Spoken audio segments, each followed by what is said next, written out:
Andra Kiviča raidījums No Bullshit Experience kopā ar Andru Kiviču. Jaudīga saruna, konkrēti jautājumi un konkrētas atbildes. Šis ir tapis pateicoties kredītu apvienošanas ekspertiem Latvijas kredītņēmēju palīdzības programmu. Vairāk par atbalstītāju meklē interneta vietnē lkpp.lv. Atkārtoju vēlreiz. lkpp.lv. Mīļie draugi, jūs sekojat No Bullshit Experience kopā ar Andru Kiviču. Visi runā par Stambulas konvenciju, kas tur iestrādāts, kas tur nav. Šiem pie mums ciemos ir centra Mārta pārstāve Beata Jonīte, kas ir Stambulas konvencijas aktīvisti un aizstāv. Sveicināti! Sveicināti! Paldies, ka tu savā saspringtajā grafikā atradi laiku atnākt uz mums piecīgo pārraidi. Nu, tātad jautājums ir tāds, ka, respektīvi, pirms 2 gadiem tika pieņemta Stambulas konvencija, kas ir tā kā konvencija, lai aizstāvētu sievietes pret vardarbību, un tagad Latvija pirmā vietā pacēla augšā un saka, ka viņu to konvenciju vajag gāzt nost, aizbildinoties to, ka 2 gadu laikā nekādu uzlabojumu nav notikuši, un arī aizbildinoties to, ka tātad vispār tas ir absurds, kad ar kaut kādu konvenciju var atrisināt vardarbības jautājums, numur 1, un numur 2, ka tur ir iestrādāts iekšā sociālie kaut kādi konstrukti, genderisma, kaut kādi pasākumi, kā rezultātā nebūs vīrietis un sievietes, bet 15 dažādi dzimumi, to jau sāks ieaudzināt bērniem, un tas viss būtībā ved uz tādu tā kā haosu, degradāciju, apjukumu un jautājums, kam tas ir izdevīgi. Ko tu var atbildēt? Hausa, degradācija un apjukums, manuprāt, notiek šobrīd politiskajā arēnā. Atkal pēc 2 gadiem cilājot jau pilnībā izsmelti jautājumi, kas jau viss ir ticis izdiskutēts, viss ir ticis paskaidrots. Es sākšu pēc kārtas. Es domāju, ka jāsāk ar to, vai no viņas ir jēga un vai kaut kas ir panākts. Centrs Mārta ar vardarbībā cietušiem cilvēkiem strādā jau 25 gadus, kas ir ilgi. Un es varu teikt godīgi, ka pēdējo 20 gadu laikā tikai tā ar nacionālo likumdošanu tiešām nav gājis labi, tāpēc, ka mums ir viena no augstākajiem sieviešu slepkavību rādītājiem visā Eiropā, kas ir traģisks rādītājs, jo tiešām bieži vien nonāk līdz situācijai, kur, teiksim, neizdodas palīdzēt cilvēkam, līdz tas cilvēks vienkārši tiek noslapkavots. Bet reāli pa pēdējiem 2 gadiem, kopš mēs to konvenciju ratificējām, ir nenormāli daudz, kas noticis. Tā kā mēs esam redzējuši vairāk likumdošanas izmaiņas šajā laikā, un arī ne tikai likumdošanas, bet tiešām arī izglītošanas jautājumos, izglītošanā tiesību sargājošiem, tiesnešiem, policistiem. Visās šajās jomās 2 gados, nekā mēs esam redzējuši pēdējos 20. Un tad teikt, ka nekas nav noticis, ir bišķiņ nekorekti, tāpēc, ka ir. Es šodien pārtraukšu, lai man nepazūd jautājums.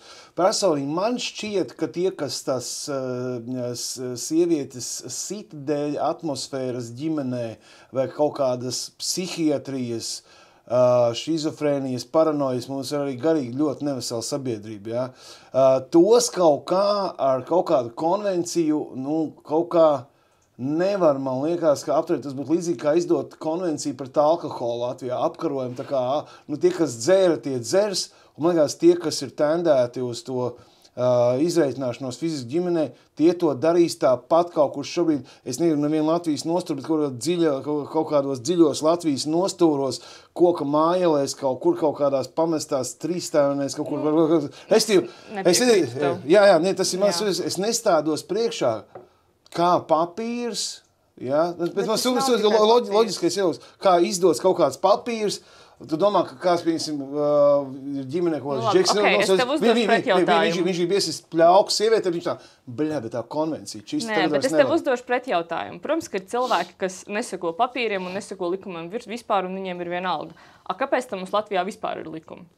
Kāpēc mums ir likumi pret zādzību? Tāpat jau var iet zakt, tā kā cilvēki tāpat iet un zog, bet par to ir likumi, tāpēc, ka viņi spēja arī sodīt. Un man liekas, ka šeit ir tieši tas pats, ka, protams, ka šis viens papīrs, neviens ar papīru nepavicināsies, un cilvēks nebūs tā, ka nesitīs to pļauku, bet šis viss ietvers, man rekur šis biedējošais dokuments arī ir līdzi, šis viss ietvers, tur ir gan par darbu jau sākot no jauniešu kājas par to, kas ir veselīgas attiecības, kā risināt strīdus.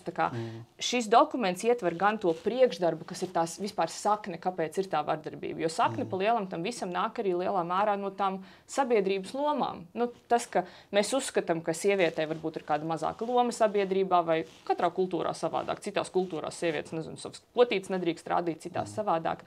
Bet šī konvencija strādā ne tikai ar tiem likumiem, un likumi jau ir tas faktors, ka, teiksim, jā, ka varbūt sitīs, bet ja mēs radam drošu vidi un pakalpojumus, kur tas cietušais var justies, ka viņam palīdzēs, un viņš aizies uz to institūciju, viņš izsauks to policistu, viņš atnāks uz to Martas centru, un viņš saņems palīdzību, tad viņš ātrāk izkļūst no situācijas, kur viņš, piemēram, tiešām beigās tiks nogalināts. Un tas ir tas trakākais, ka, ja mēs radam jebkādu nedrošības sajūtu cietušajiem, un cietušie var būt gan sievietes, gan vīrieši, lielākoties pēc statistikas cieši, protams, sievietes un bērni, bet ja mēs radam jebkādu neusticēšanos mūsu valstī un mūsu policijai, piemēram, rezultāts ir slepkavības. Un tas ir ļoti, ļoti nopietni. Un šobrīd viss šis teātris un visa šī spēle, mums ir, mēs palīdzam katru gadu apmēram 800 cilvēku. Mums pagājuši gadu bija, manuprāt, arī 8 vīrieši. Viņi gan lielākoties bija cietuši no citu vīriešu vardarbības, proti savu tēvu vai savu dēlu tieši otrādāk un griezās pie mums pēc palīdzības un atbalsta.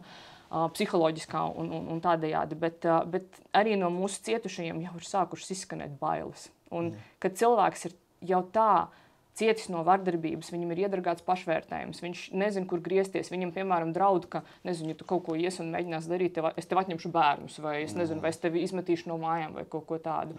Un viņi tāpat vēršās, un šobrīd viss, kas notiek, skaidrs, ka tā ir tas ir ļoti labs veids, kā kūdīt sabiedrību. Un arī uz kā rēķina. Bet, tas, ko saka Latvija pirmā vietā, tas ļoti traucē. Tas, ko saka Latvija pirmā vietā, ka tieši tā, ka ir jau krimināla likums. Tu nevari sist otru cilvēku, otrs cilvēks izsauc policiju, un tu par vidējiem vai smagiem vai kaut kādiem miesas bojājumiem, tev iestājas krimināla atbildība. Priekš Kamalkota konvencija tāpat tās ir krimināla atbildība. Tāpēc, ka krimināla atbildība strādā ar sekām, viņa strādā ar sodu, viņa strādā ar to, kas jau ir noticis pēc vardarbības.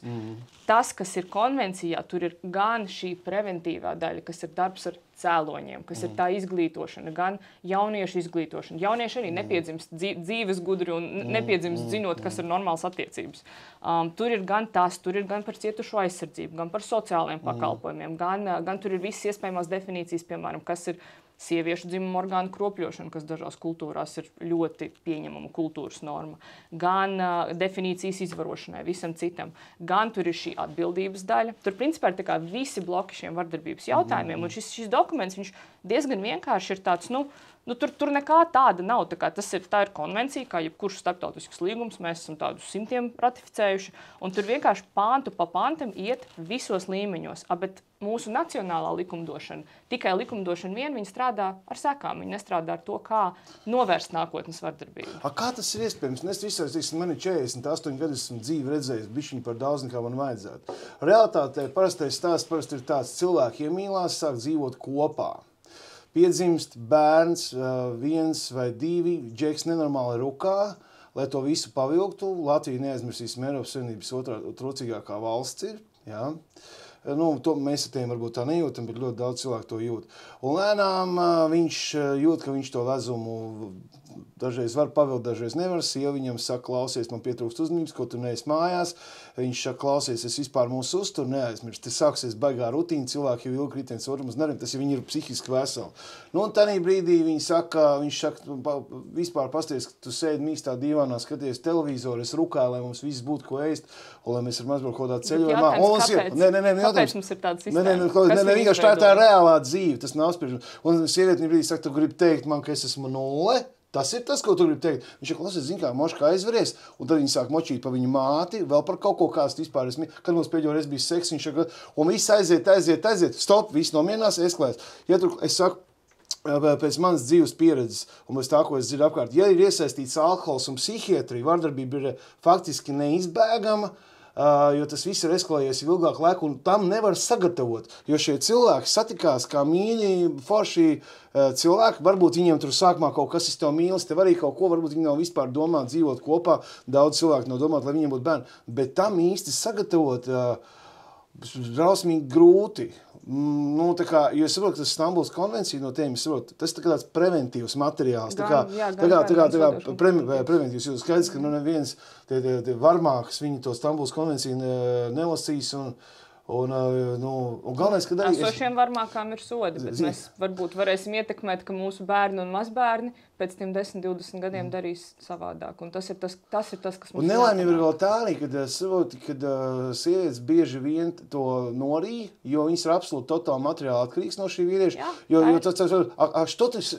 Čo ты с ним живешь тогда, ja? Ko tu ar viņu dzīvo, ja viņš ir tāds? Bet viņu, kas ir liela nelaime, mīl, tas ir numur 1. Otrs ir psiholoģiski un kaut kā materiāli no viņa atkarīgi. Un nav arī tā, ka Džeks atnāk mājās, pieņemsim, nav kečups un šauj pa ausi. Tas vienmēr, cik... Ir valstis, kurās ir arī tā. Ir arī tā, un arī, piemēram, ir kaut kāds, pilnīgi deģenerāti, kas vienkārši, un arī, kas es lasīju, starp citu, Rolanda Priverta jauno grāmatu netic, nekam tur ļoti labs teiciens, ka, principā, vardarbība rodās no necieņas un nelaimīguma izlāde. Tātad šie cilvēki, jāsadzības, ir reāli nelaimīgi. Viņiem vajadzētu šķirties. Piemēram, bija gadījums ar Mārci Judzi no Dzelzs vilka. Ja? Tur 14 vai 11 gadus viņam tur paralēli sieva to zina. Ko jūs nešķirties 11 gadus? Bet māja ceļās. Kā mēs tā? Un beigās ko jūs nešķiraties? Un kopā ar nelaimīgi cilvēki, kas īstenībā ir gatavi viens otru nosist. Nē, tur es absolūti piekrītu, un šeit, man liekas, arī ir par to jautājumu, ka visas situācijas, ko tu minēji, šādās situācijās pirmkārt tas modelis, vispār ģimenes modelis, kur vīrietis uz sevis nes visu nastu, tā kā dzimuma līdztiesība jau ir par to, lai to nastu nenestu viens cilvēks, lai abi divi vienlīdzīgi, un arī būt mājās un audzināt bērnus ir tikpat liela, ja ne vēl lielāka nasta nekā strādāt, un to mēs arī nedrīkstam aizmirst, bet līdztiesība ir par to, ka mēs gan vīriešiem palīdzam un arī jauniem puišiem augot palīdzam iemācīties to, ka viņiem arī drīkst būt slikti, viņi var meklēt palīdzību, un ja viņi tiešām jūtas tā, ka viņiem jāpaliek vardarbīgiem kaut kādā veidā, ka viņi to spēj apturēt pirms tas notiek. Tāpēc, ka, man liekas, ka, es nezinu, tā kā jebkuram sevi cienošam cilvēkam ir jāspēj saprast arī attiecībās, ja viss ir slikti. Jo konvencija arī, piemēram, par emocionālo vardarbību. Sieviete arī pret vīrieti mierīgi var būt emocionāli vardarbīga. Un tāpat vīrietis pret sievieti ir jāspēj tās attiecības izbeigt un jābūt pietiekami nobriedušiem, pirms notiek šādas situācijas. Un tas ir tā kā katra cilvēka atbildība. Bet alkohols, tas arī ir populārs arguments. Mums ir alkoholisms. Es pazīstu cilvēkus, kas piedzerās un paliek agresīvi, bet lielākā daļa cilvēku, ko es pazīstu, kas ir manā draugu lokā, piedzerās, dzīvē agresīvi nepalikt. Viņi paliek par mīļiem lāčukiem. Alkohols tas nav cēlonis. Tas ir kaut kas, kas pastiprina kaut ko, kas tev jau iekšā sēž. Mēs nevaram teikt, ka alkohols esmu vairākas reizes cietumā Latvijā. Pār 80% nozieguma alkohola reibumā, pat pie 85%, un 60% savu noziegumu neatcerās.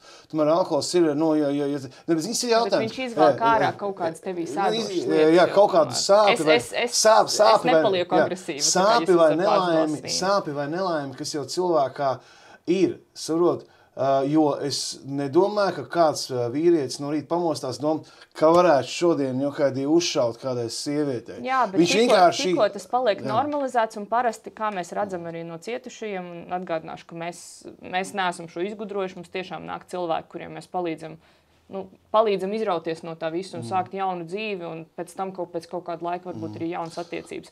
Kad tas viss nekad nesākas uzreiz, tas ir pakāpeniski, un lielā daļā gadījumu tas ir tieši dēļ šīs nevienlīdzības, ko tu minēji par ienākumiem, par visu šo, tāpēc, kad tās attiecības ir tādas, kad viens cilvēks dominē pār visu, par tavām finansēm, pār tavu dzīvi, un tu īsti nevari aiziet, viņš sāk tevi kontrolēt. Un parasti vardarbīgās attiecībās tā ir tāda buķeta. Vēl viens stulbs gadījums. Kontrolēt, ar ko tu vari tikties.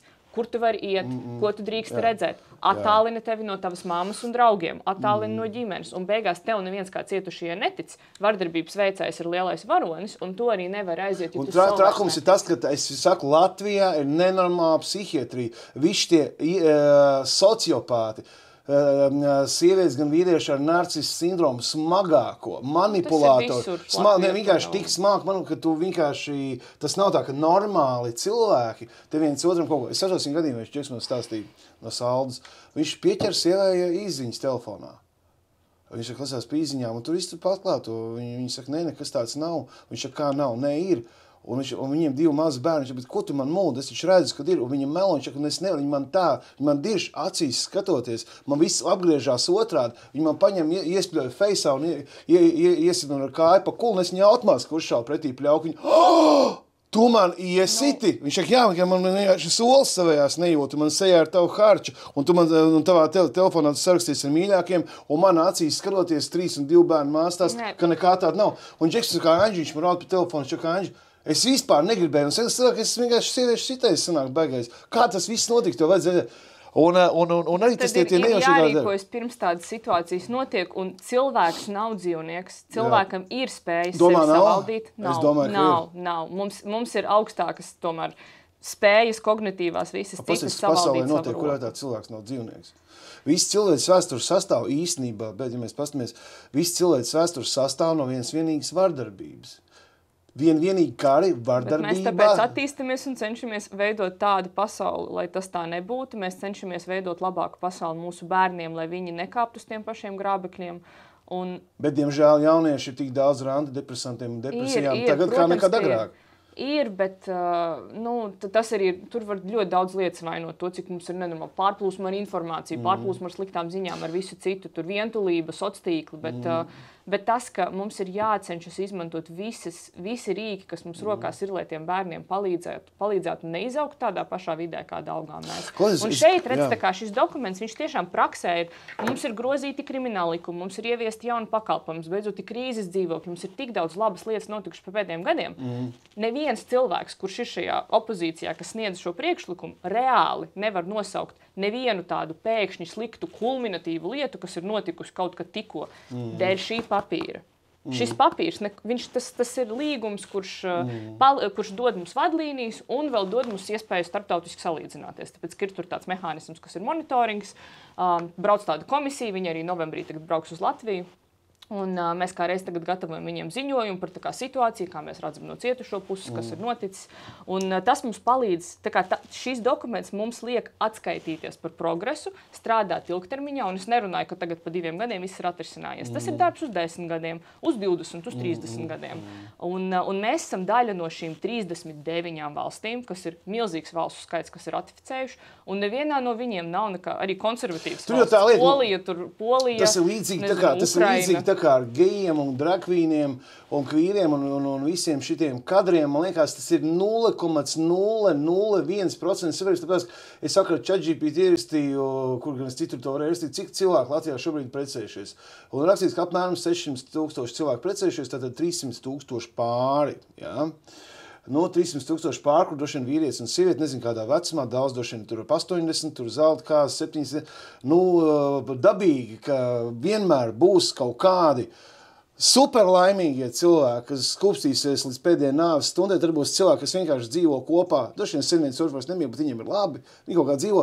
Tad ir tad ir kaut kāda melnais sektors, tumšais. Kaut kāds, es nezinu, 1%, kas tur kodīs, daudzīs viens otru, lamāsies, spļaus, krāps, mānīs līdz pēdējiem, un tur arī tā vardarbība ir. Un celt to tādā mēmajā saulītē, nav iespējams panākt ideālo sabiedrību. Bet viņi ir izplatīti, un jā, varbūt ideālo sabiedrību nav iespējams panākt, bet mēs jau nestrādājam uz to, kas ir tikai iespējams. Mēs jau mēģinām darīt vairāk un darīt labāk un iet uz priekšu. Es ilsīšu komunu Ramonu atsūties, viņi saka, klausies, es gribu intervēšu Beāti, es saku, man apmēram, viņi saka tā, tad viņi saka, es izlasīšu ātri, viņi saka, nepieņemams, Stambulas konvencijā tiek lietots sociālā dzimuma jēdziens. Konvencijas 3. pantā C punktā paredzēts, ka ar sociālo dzimumu tiek saprast sociālās lomas, uzvedība nodarbošanās, tātad sociālais dzimums nozīmē sociāli konstruētas lomas. 12. un 4. pāns iet vēl tālāk un paredz izskaust sieviešu un vīriešu lomas, kas padarīts par stereotipiem. Respektīvi, kad vīrietis un sievieši ir 2 dzimumi, ir tādi apmēram muļķīgi stereotipi. Savukārt 14. pānta 1. daļā dalībvalsts ir aicināts veikt pasākums, lai visu līmeņu mācību programmās arī mazajās klasītēs iekļauts vielu par tādām dzimumu lomām, kas nav padarīts par stereotipiem. Tātad, kas nav vīrietis un sieviete, tur kvīri, lesbieši, viss tas pārējais, kas tur ir. Tātad Stambulas konvencija paredz noteikts ideoloģijas uzspiešanu dalību valstīm. Tas mums nav pieņemam, jo skatām, ka tikai 2 dzimumi un šādi izpratni jāmāc arī bērniem. Tātad, šo es varu izpreparēt pa gabaliņiem, tāpēc, ka Ir ļoti nepareizi patiesībā, bet tas, kas tur ir izdarīts visā tajā tekstā, kas ir tā populārā narratīva, kur mēs dzirdam tagad mēdījos, kuru mūs kā praktikantus, mēs jau cilvēks, kas zina starptautiskās tiesības, kaitina, tāpēc, ka šim dokumentam ir mērķis un objekts. Viņam ir viena lieta, ko viņš var darīt – apkarot vardarbību. Viņam nav tādas tiesības. Viņš saka, zem cēla mērķa ir pabāsts. Bet nav. Tur jau tā lieta, ka nav, tāpēc, ka juridiski šim dokumentam nav varas mainīt dzīmumus, legalizēt vienzimuma laulības. Nē, tur pat nav tāda ieteikuma, tur jau tā ir interpretācija, tāpēc, ka šis teikums, sociālais dzīmums, pastāsta par uzvedībām un lomām, kas ir sievietēm un vīriešiem. Viņš nesaka, ka tas ir slikti vai labi, viņai ir 2 dzīmumi, sieviete un vīrietis, jā. Tātad viņš nesaka, ka mums vajag ieviest 17 dažādus dzīmumus, bet viņš vienkārši pasaka, ka, kas ir jāskatās uz šo definīciju, nevis to, ko gender nozīmē TikTokā vai kādā citā konvencijā vai populārajā sabiedrībā, bet kas ir rakstīts šeit. Un šeit ļoti tiešā tekstā ir rakstīts, ka ar šo terminu ir saprasta uzvedība, ko sabiedrība uzskata par atbilstošu sievietēm un vīriešiem. Konkrētā sabiedrība. Piemēram, ir sabiedrības, kur ir norma, ka sieviete tikai sēž mājās un nekad nestrādā, un viņai tas tiek spiests. Ir sabiedrības, kur sievietes vispār nedrīkst, es nezinu, Afganistānā sievietes nedrīkst vispār runāt nekur ārpusē, vai iet ārā no mājām tur. Mūsu sabiedrībā arī ir kaut kādas normas, un tas ir tas, kas tie ir tie stereotipi. Un tad, kad mēs runājam par nediskrimināciju, un vispār kāpēc tas jēdziens šeit ir un ir vajadzīgs, ir tāpēc, ka cēloņi šai vardarbībai nenāk no zila gaisa. Viņi nāk no tām lomām, jo, diemžēl, vardarbība skār biežāk. Tas nav tikai nelaimīgi pāri jautājums, viņa skār biežāk sievietes. Tā ir vīriešu vardarbība pret sievietes. Sievietes pārsvarā no tās cieši, jo vīrieši ir stiprais dzimums, un vīriešiem arī atkal tur ir kaudzi iemesli, kāpēc šī vardarbība notiek. Tur arī nespēja regulēt emocijas, un tas, ka atbalsta nepietiek un visa cita, bet ir kultūra.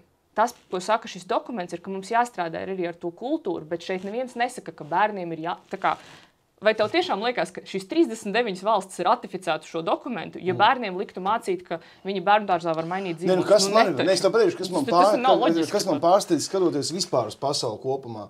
Ja mēs dzīvojam demokrātijā, kas ir vairāk un var, kurā mēs uzklausam dažādas minoritātes, arī mazākumu uzklausam un tā tālāk. Kāpēc pēkšņi, teiksim, es nezinu, cik daudz sabiedrībā ir geji un lesbietes un kvīri, un es neko neiebilstu. Ir mazs procents. Kāpēc 95% sabiedrības pēkšņi ir jāpiešķirmējās tiem 5%, plus kas man vēl ļoti interesē. Pazīstu diezgan daudzus gejus, neviens no viņiem nevar iedomāties, ka viņiem vajadzētu iet praidā. Nopietni, kā Anģi, lai mēs iet praidā, mēs strādājam, mēs varam balsot, mēs varam braukt uz ārzemēm, peldēties baseinā, iet uz veikliem. Neviens mums neapspiež, kādas tiesības viņiem nav, ko viņi mulda, ja? Lai mēs iet kaut kādā praidā. Mēs esam normāli cilvēki, dzīvojam Latvijā normālās, neviens mums nedušina, neapspiež, normāli cilvēki. Ja?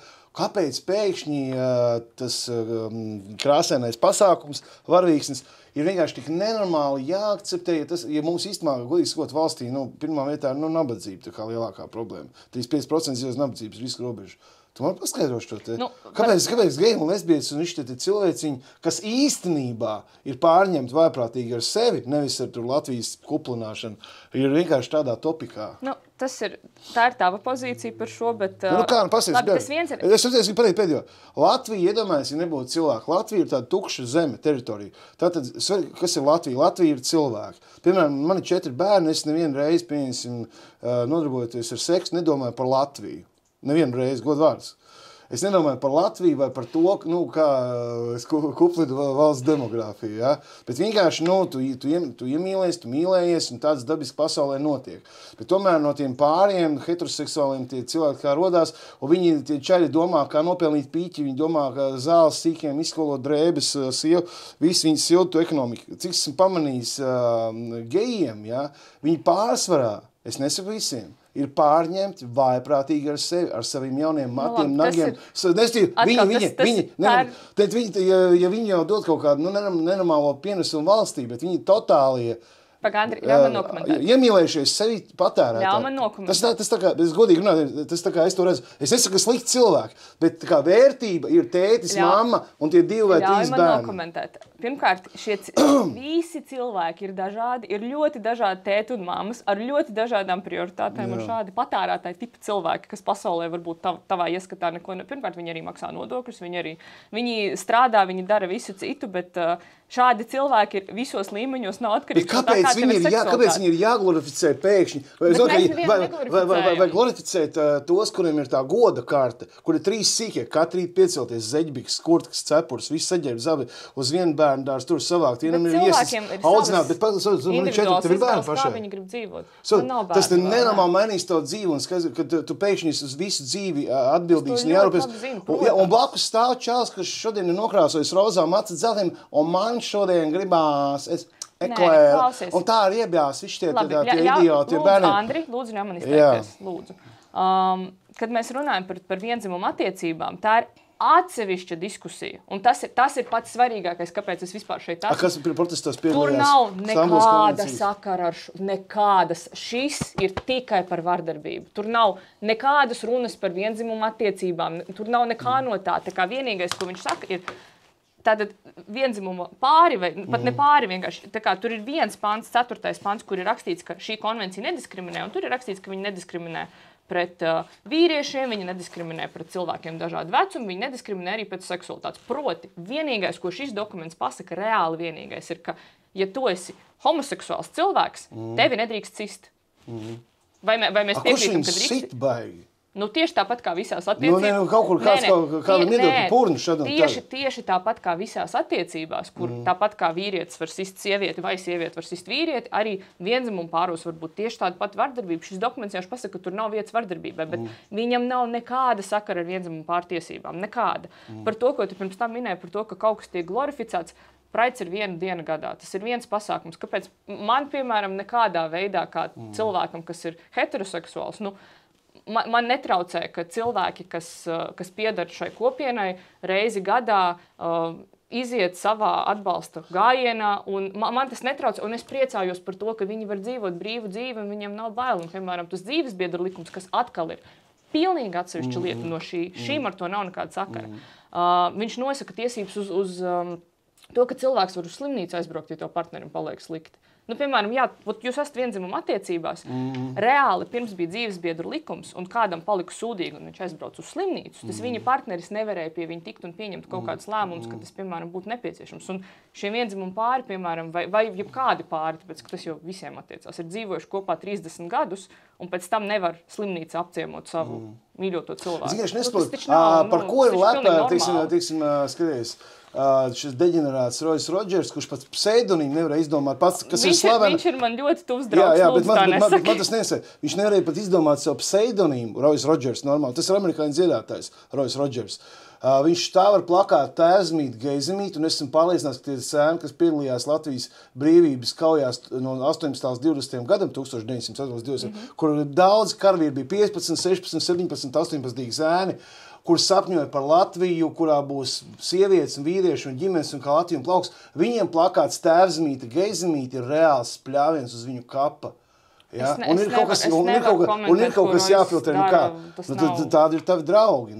Kurā vietā viņš ir foršs džeks, pasaka? Šis cilvēks ir ļoti labs cilvēks. Ārprātīgi izaicinoši. Un, piemēram, tad, kad man bija problēmas ar manu bērnu atsevišķos... Tu neesi izaicinošs? Es nestāvu plakātu Tēvzem, Geizem vai kaut ko. Es vienkārši dzīvoju pats savu dzīvi. Esmu vienkārši sociālajos tīklos. Esmu precējies tagad 7 gadus, 4 bērnus no nulītes uz kājām līdz 3-4 gadiem. Tas, ka cilvēkam liekas, ka es pārāk daudz runāju to, ko es domāju, vai tas, ka es atļaujos dzīvē pārāk daudz, es neizaicinu pamatvērtības cilvēku. Jā, bet tā ir tava dzīves izvēle, un cilvēkiem ir brīvi izvēlēties dzīvot, kā viņi vēlas, un man netraucē tas, ka kāds dzīvo šādi, ka tu dzīvo šādi, man plakāts Tēvzemīt, Geizemīt ļoti traucē.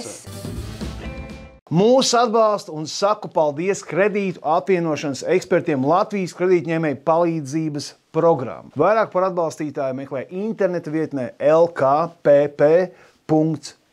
Atkārtoju vēlreiz lkpp.lv. Runa par to, ka viņi ir šausmīgi arī, ne jau visi, bet tie, kas iet Praidā, ļoti daudz. Viņi nenormāli lecīgi, augstprātīgi, ieņirdz un tā. Es tev saku, es pazīstu daudzus gejus, kas mūžā neiet nekad Praidā. Īstumā, ar ko tur lepoties? Piemēram, man pazīst, viņš čalis, viņš tiek, ka viņš saprata kaut kādā bērnībā, kaut kādos tur gados, ka viņš ir gejs. Viņš man bija, man bija kauns. Es negribēju to vienam stāstīt, jo, nu, tā kā tas kaut ko... drausmīgi. Tev nevajadzētu būt kauns par to, kas tu esi. Tas bija padomu laiks. Es darīju visu, viņam bija draugs, viņi bija kopā, neviens to nenojaut. Bet vai tā ir normāla dzīve, ka tev ir jāslēpj ka tev ir jāslēpj no visas sabiedrības padomu laikā sevi? un Latvijā 90. gados vispār nekas nebija normāli. Protams, ka nebija, bet mēs gribam atgriezties tur atpakaļ. Ne, mēs negribam tur atgriezties. Protams, ka negribam, tur jau tā runa. Runa ir par to, ka, ja mēs runājam, arī, labi, par tiem gejiem beidzam Stambuls, Jo tur tam nav ar šo nekādas saistības. Notiek tagad protesti pie Saeimas, notiek no kur domokmā. Tur vien varīgs karogi. Kāpēc? Kur bija piekautās sievietes? Es gribēju redzēt, protestā 300 piekautas sievietes, kuras atnākt uz to gājienu, ne tur stāvien vienīgi kvīri, dragkvīni un lesbietes un geji un visi cilvēki, kuriem visiem sejā ir psihiatrija un tur vienīgi varīgs karogi. Kur tad ir? Tad nāciet uz to gājienu tie, kurus tas reāls kar. Pirmkārt, cietušie cilvēki nekad nenāks uz tādu gājienu, nāks tikai, un tur bija, es zinu personīgi cilvēkus, kas bija cietuši, kas bija tajā gājienā, bet neviens cilvēks, kas ir izcietis tādu drausmīgu traumu kā vardarbība ģimenē, vai vardarbība pret sevi, seksuālu vardarbību, izvarošanu, neviens no tiem cilvēkiem nekad nestāvēs ar zīmi. Es esmu cietis no vardarbības, tas tā nestrādā. LGBTQ pārstāvjiem šausmīgi interesē pēkšņi vardarbība pret sievietēm. Šie ir aktīvi jaunieši. Visi pēkšņi aizstāv vardarbībā cietušās sievietes. Pēc, ka tā ir solidaritāte, bet atkal par karogiem vai par visu šo cilvēkiem ir brīvas tiesības uz protestiem nākt ar karogiem, ar kuriem viņi uzskata, ka viņi vēlas nākt un pārstāvēt savu kopienu. Viņi pārstāvēja vienkārši savu kopienu, bet viņi solidarizējās ar sievietēm, viņi solidarizējās ar tēmu. Es uzskatu, tā ir totālākā liekulība. Sametieties, mīļie LGBTQ kvīri un visi tie pārējie piķi. Sametieties naudu, reāli, pa sotakam, pa diviem, sametieties naudu tai sievietei, kurai ir sūdīga kaut kādam ceļojumam, vai kaut kādai rehabilitācijai, vai kaut kam foršam. Ja, lai aiziet pastāvēt čalis stāv plakātu, kaut kā vairs negribās dzemdēt. Tur tāds vienkārši bezspriģēls, es skatījos, tas, kaut kāds, un zinu, kur nelēma ir. Bet tas ir protests. Cilvēki nāk uz protestiem, mērķis ir kaut kādā veidā caur to protestu aizsniegt tos mūsu politiķus, tāpēc, ka protests ir viena no pilsoniskās sabiedrības kaut kādas aktivitātes veidiem un formām, kā to var darīt. Šo protestu konkrēti, es biju viens no organizatoriem, es personīgi palīdzēju tos cilvēkus vākt. Ir svarīgi rādīt, ka cilvēkiem tas rūp un nāk dažādi cilvēki. Es jau nekontrolēju, kas uz to protestu nāk. Iešāvās prātā, tu uzaicinātu, tāpēc, kad es ierozīju to virsrakstu, ka vardarbība nav vērtība. Es domāju, bet tas tā kā visiem ir skaidrs. Bet acīm redzami nav, jo atkal... Kad vardarbība ģimenē ir bijusi vērtība, parādi man kaut ko jocīgāks, es šogad nebiju lasījis jocīgāk virsraksts, kā vardarbība ģimenē nav vērtība. Vardarbība nav ģimenes vērtība, jā. Tāpēc, ka šobrīd... Kas par to šaubījās? Jā, tāpēc, ka... Ir cilvēki, kas vardarbība, tā gan ir ģimenes vērtība. Varbūt tiešā tekstā tā neviens nesaka, bet ir šis... Es teiktu, nesauksim to polību, šī ir apņemšanās sargāt vardarbībā cietušos. Viņa cietušajiem nozīmē daudz reāliem cietušajiem. Tiem, kas neiet skaļi no tribīnas runāt. Kā viņi var pasargāt? Pasargāt, bet kā? Arī tikai ar sakām. Bet es tev jau sākumā stāstīju caur izglītošanu, caur preventīvo darbu, caur to, ka mēs izglītojam mūsu policistu, ka viņš atbrauc uz vardarbības situāciju. Šobrīd reālas situācijas atbrauc policists, nepalīdz sastādīt pagaidu aizsardzības pieteikumu. Neuzsāk kriminālu procesu, vispār neko nepasaka cietušiem par palīdzības iespējām. Tāpēc, pretenzijas pret šo vīrieti, un viņi skatās uz viņu, un viņš uz viņu pastāstīja draudīgi, saka, ne, man nav pretenzijas pret šo vīrieti. Policijai ir tiesības pēc likuma uzsākt kriminālu procesu bez cietušā piekrišanas, ja viņi redz tam pamatu. Ir visas tiesības. Tas viss netiek darīts, un arī situācijās, kur tas vīrietis nestāv klāt. Un tagad, kad ir Stambuls konvencija, policisti visi sāk kriminālu procesu. Šobrīd ir tāpēc apmācības. Viņas ir atkal, kādreiz viņi tik daudz nebija, tagad ir. Bet kaut kas ir jādara. Kāds ir es domāju, ka viņas ir jādara. Pateikt, godīgi, kas ir jādara. Par labi nerunāsim par vienotību, kur tu esi, bet vienkārši cilvēki nevar pavilkt dzīvi, viņi ir nomākti, nelaimīgi, šī valstī ļoti daudzi nejūtās šī valstī pamatā labi, finansiāli nedroši, atmosfēra valstī ir nervoza, saspringta, tam ir saistīts ar to, ko politiķi pēdējos 11 gados ir izdarījuši. Un mēs šobrīd viņu darām tikai saspringtāku, tāpēc, ka šobrīd mēs valkam ārā 2 gadus vecas diskusijas, kurām nav nekādas jēgas. Piedod, mēs tikai saspringtāk to vidi cilvēki arī štaukā viens otru. Protams. Vai pārsvarā tie? Protams. Un tas ir tas, ka vardarbība nediskriminē absolūti ne pēc kādām pazīmēm. Mums ir gan ļoti turīgi cilvēki, gan ar izglītībām, gan bez izglītībām, visdažādākie. Un tā ir tā problēma, ka šī ir tiešām slimība, un tas tā kā vēzis, kurš izplašās sabiedrībā, un viņš ir tik daudz līmeņos, ka kaut kas ar to ir jādara. Lieta tāda, ka šis dokuments neizglābs pasauli, bet viņš palīdz strādāt organizācijām, tāpēc, ka viņš vienkārši dod mums kaut kādu atbalstu arī starptautisku par to, ka tas, ko mēs darām, kaut ko nozīmē, un ka mums ir kaut kāds izvērtējuma mehānisms cits. Viņš nav neko sliktu devis, viņš ir devis šobrīd tikai labu. Mums nav dēļ šīs dokumenta nekādi ne dzimuma identitāte, nekādi no šiem jautājumiem šī dokumenta dēļ nav bijuši celti, un mēs tagad mēģinam burtiski šķelt sabiedrību, emocionāli tirdīt mūsu sabiedrību, mūsu ikdienas cilvēks, ka man ar tevi tagad par šo ir jārunā. Kad mēs varētu runāt par valsts drošību, mēs varētu runāt par ekonomiku, par investīcijām, par tik daudz citām lietām. Kāpēc mēs atgriežamies pie šī, kur nekā tāda nav? Jā. Zinu, par ko mēs varam vairāk drīzāk parunāt par to, kur pazūd 3 miljārdi katru gadu. Vājprātīgi uzpūstajās tāmēs, kapitāla sabiedrība algās, ārprātīgs kāpos Latvijā tiek nozagts par Latviju kā narkotiku tranzītu valsti, ko runā. Viss Rotterdam par to runā. Ka Latvija ir galvenā narkotiku tranzītu, neko nezinām, mēs tur kaut kāda aizsardzība, kaut ko. Mums pretgājas aizsardzība var notriekt 200 objekts, ja Krievs ielido 700 droniem, mums ir hanā. Viss beidzās šeit. Un tieši tāpēc mums ir tik daudz citas lietas, par ko satraukties. Vēl ko man atsūtīja, es te vienkārši tā kur ir sliedākie punkti? Es te vienkārši ātri, jo es te kaut ko palaidu garām. Tātad, ko nozīmē sociāli tās konstruētās lomas, kaut kāda sociālā lomas katram ir? Īsmā tam pamatā radikāla feminismu un kvīru ideoloģijas bāzes, kuras pamatī konstruēt visi šie dīvainie genderi.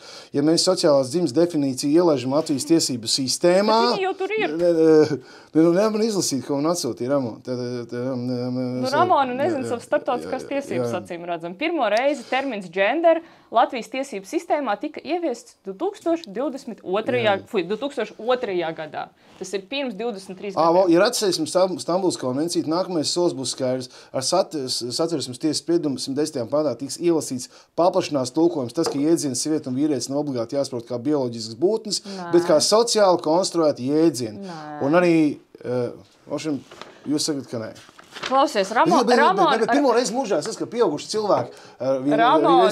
Viens saka, ir iestrādāts, sociāli konstruētas lomas. Ramona šeit ir politiķis, kurš šobrīd ir partijā, kas ir opozīcijā, kuriem bija nokrities uz kādu brīdi pirms pāris nedēļām reitings, kas tagad mēģina sev to reitingu pacelt. Viņai ir savas intereses.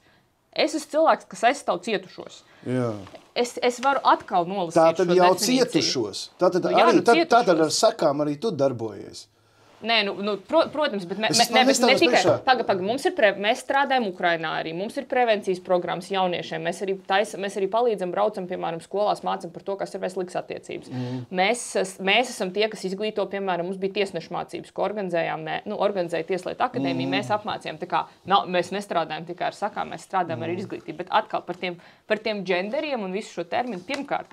Kas ir interesanti, termins gender pirmo reizi Latvijas likumdošanā parādījās 2002. gadā un definēts tika praktiski tāpat kā šeit Romas statūtos. Mēs Romas statūtus pieņēmām 2002. gadā. Tas nav nekas jauns. Jā. Tātad runāt, ka tagad tas kaut ko mainīs, tas ir absurdi.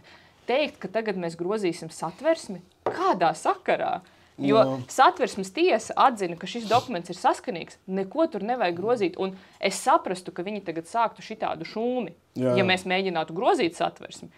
Bet nav jau tā kā, nekas jau nenotika. Zinu, pēc vispār, mums interesanti dzīves saruna, tas ir baigi labi, jā. Vienkārši es esmu pārliecināts, esmu pusgadsimtu izdzīvošana pasaulē, nesūda nemainīsies.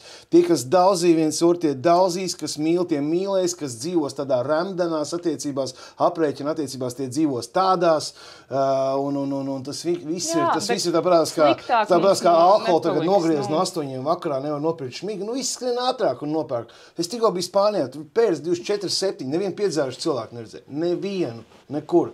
Visi dzertos vīns, kā dzēri. Mums ir kaut kāda nelaima valstī. Te ir kaut kāda, vienmēr, kas sarvās no ārzemēm, īpaši no kādām zemītēm, kaut kāda naprižonka ir gaisā. Tie ir kaut kāda atmosfēra. Pieņemsim, atbrauc tik no tās Spānijas, mēs uzreiz nākšā dienā bija jābrauc uz Jēkabili spēlēt haltūru. Es saku, no tās čuņas kaut kādas sēras ir izsludināts nacionālās. Visi tām sejām, pasies tiem cilvēkiem apkārt. Kaut kas te nav. It kā piķis ir, it kā tā infrastruktūra pa Eiropas nav, bet kaut kā tie cilvēki viens otru.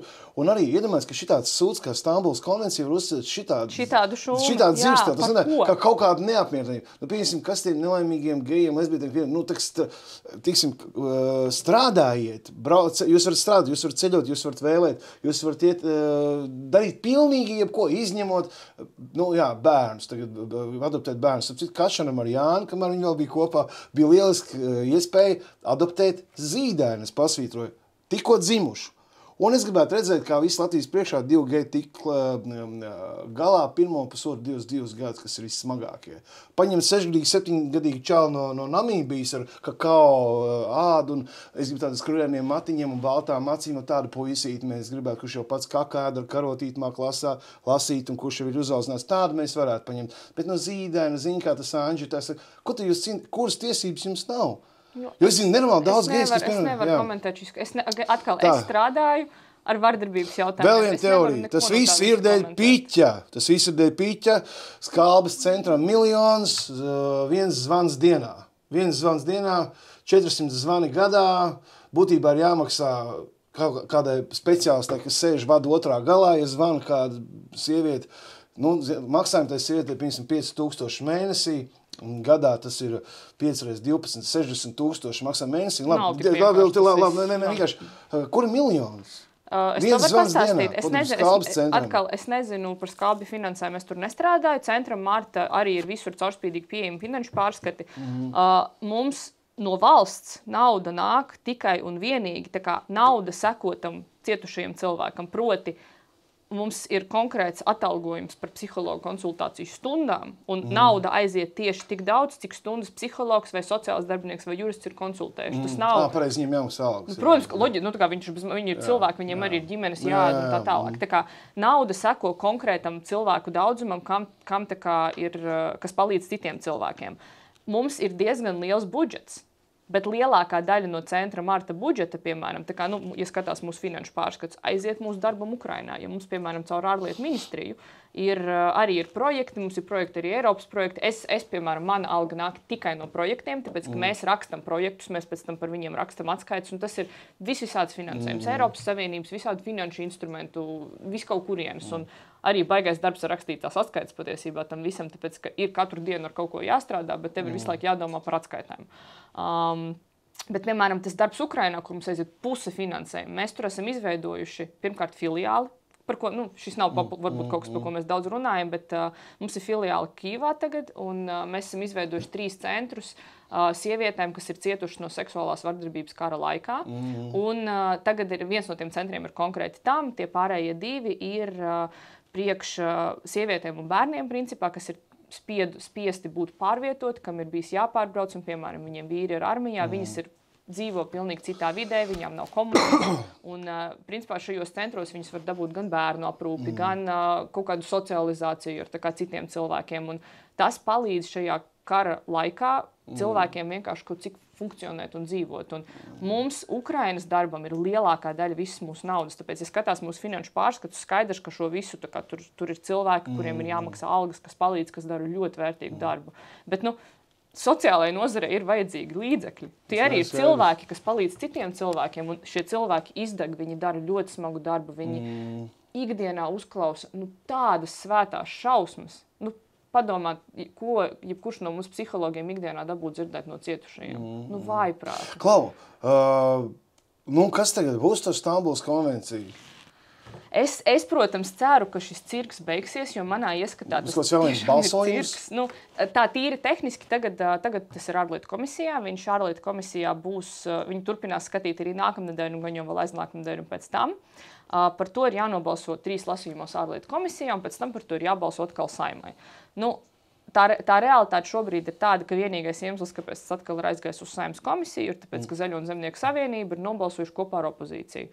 Redzēsim, vai viņiem vēl mainīsies viedoklis, vai nē. Mēs, protams, ceram, ka mainīsies. Zaļie zemnieki vienbrīd palika par zilajiem zemniekiem, cik es tā lasīju, bet pēc iznāk vēlēšanas ir, un tomēr tur it kā tie zemnieki pa viņiem balso, kur tā kā tur hetero vairāk. Viņi grib atkal būt atpakaļ pie hetero. Bet te ir jautājums, ka viņiem ir jāspēj savam vēlētājam, ja viņi ir atbildīgi par savu vēlētāju, viņiem ir jāspēj savam vēlētājam izskaidrot, ka šis dokuments ir par vardarbību. Tāpēc, ka viņi tagad ir uzkurināts uz kaut kādu iedomātu problēmu un lietu rēķina šitāds vienkārši šums, bet kas no tā beigās sociāli konstruētās lomas un vīrietis un sievieti, kā stereotipi. Bet te ir rakstīts, ka tā definīcija sociālās lomas, ko sabiedrība uzskata par atbilstošām vīriešiem un sievietēm. Tas nav par to, ka mēs konstruējam, kas ir vīrietis un sieviete. Ja sabiedrība uzskata, ka, teiksim, kvīrs, kas izslēgts... Te nav runa par kvīriem. Bet ja sabiedrība uzskata, ka tā... Te ir runa par sievietēm un vīriešiem. Nolasvēreiz kādu Tātad, klausies, sabiedrību? Ar terminu sociālais dzimums tiek saprastas sociālās lomas, uzvedība, nodarbošanās un īpašības, ko sabiedrība uzskata par atbilstošām sievietēm un vīriešiem. Sabiedrības lielākā daļa vai daļa sabiedrības? Katrā sabiedrībā tas var būt daļa, varbūt lielākā. Daļa sabiedrības uzstīs, ka ir baigi okei, ka Džeks ir ietiņā sieviešu to te pačurāt, jo viņš to brīdī sētās kā sievieti. Tas nav par to, tas nav vispār par to. Lomas sievietēm un vīriešiem, nevis dzimumu maiņa, nevis, ka mēs... Šis nedefinē, kas ir sieviete vai kas ir jādara sievietei. Kāds lomas vīrietim? Tu tēvs un dēls un brālis? Tas tāpat nav skaidrs. Acīm redzami nav, bet tas definīcija ir, lai tās uzvedības... Tas, ko es stāstīju atkal, ka vienā kultūrā ir jāvalkā galvas pārsaks, citā kultūrā tu neesi sievieti, tu nevelc kleitu virsū.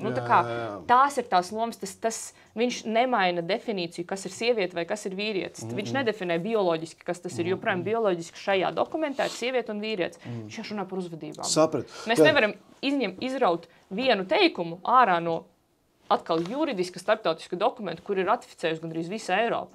Ja viņi nesaskatīja tur problēmu, Ukraina kara laikā ratificēja, Polija, superkristīgi konservatīva valsts ratificēja. Viņi tur neredz problēmu. Mūsu Latvija pirmajā vietā tur redz problēmu. Tur nav loģikas vienkārši. Tas ir uzburta, izdomāta problēma, ar kuru tagad mums ar tevi ir jāapspriež. Labi, lielais paldies, ka katru laiku atnāks uz piecīgo programmu. Mīļie draugi, laikojiet, šērojiet un galvenais komentējiet mūsu sarunu. Te būs daudz komentāru un tā. Redzēs. Galvenais, ka tiešām, man liekas, galvenais ir nabadzība ar lieliem burtiem. Latvijā cilvēki brauc projām, par to jārunā, kas vispār, jā. Ir ļoti daudz par ko runāt, bet... Jā, paldies, ka skatījāties, viss pagaidām, atā. Paldies, atā. Šīs nebūtu iespējams bez kredītu apvienošanas ekspertiem Latvijas kredītņēmēju palīdzības programmas. Vairāk par mūsu atbalstītāju meklē interneta vietnē lkpp.lv. Atkārtoju vēlreiz lkpp.lv. No bullshit experience kopā ar Andru Kiviču.